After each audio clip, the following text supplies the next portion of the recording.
ایک شخص تھا مدینہ المنورہ میں، ایک عورت سے اس کی بات ہوئی تو اس نے کہا کہ تم میرے سے نکاح کر لو۔ اس خاتون نے کہا کہ میں تمہارے سے نکاح کر لیتی ہوں، لیکن میری شرط یہ ہے کہ میں وہاں مکے آپ کے ساتھ نہیں جا سکتی، آپ مکہ المکرمہ چھوڑ کے یہاں مدینہ شریف آ جائیں تو میں آپ کے ساتھ نکاح کرنے کے لیے آمادہ ہوں۔ اس نے اس بات میں آر محسوس کی کہ میں اپنا شہر چھوڑوں، ایک عورت کے لیے لوگ کہیں گے کہ عورت کے لیے جو ہے شہر چھوڑ کے چلا گیا، لیکن اس کا جی چاہتا تھا کہ میرا اس سے نکاح ہو جائے۔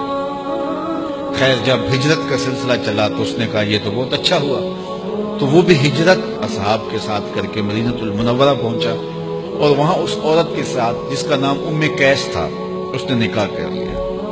تو آپ وہ حدیث سنتے ہیں، حضور نے یہ تب فرمایا تھا انما الاعمال بالنیات، فرمایا کہ اعمال کا دار و مدار نیتوں پہ ہے۔ جس نے اللہ اس کے رسول کے لیے ہجرت کی اس کی ہجرت اللہ اور اس کے رسول کے لیے ہے، جس نے دنیا کے لیے کی اس کی ہجرت دنیا کے لیے، جس نے کسی عورت کے لیے ہجرت کی وہ اس سے نکاح کر لے گا۔ تو اس سے مراد وہ شخص تھا تو اس نے نکاح کر لیا، اور صحابہ سے چھیڑتے تھے مہاجر ام قیس کہہ کے پکارتے تھے۔ تو اب اس نے ہجرت بھی کی لیکن اس کی نیت میں یہ تھا کہ چلو میں اس سے نکاح بھی کر لوں گا۔ اب یہ بات ذہن میں رکھیے گا کہ نیت کا استحضار یہ بہت زیادہ ضروری ہے۔ یہ یہاں جو طلباء پڑھتے ہیں اگر ان کی نیت ہو کہ چلو عالم بھی بن جائیں گے، عالم بنیں گے تو پھر خوب عزت کمائیں گے، پھر جو ہے وہ لوگوں کی آنکھوں پہ پلکوں پہ بیٹھیں گے، کیونکہ اس دور میں بھی لوگ علماء کی قدردانی کرتے ہیں، تو پھر ان کا مقصد اگر یہ ہو گیا تو پھر ان کا ایک ایک حرف پڑھنا دنیا داری بن جائے گی۔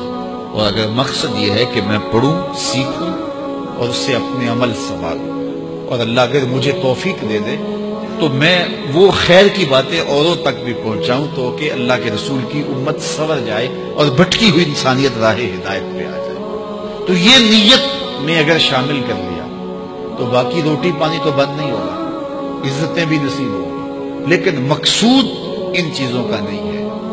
مقصود اللہ اس کے رسول کی رضا کو حاصل کرنا ہے۔ اچھی بات دوسروں تک پہنچانا صدقہ جاریہ ہے۔ ویڈیو زیادہ سے زیادہ شیئر کیجیے۔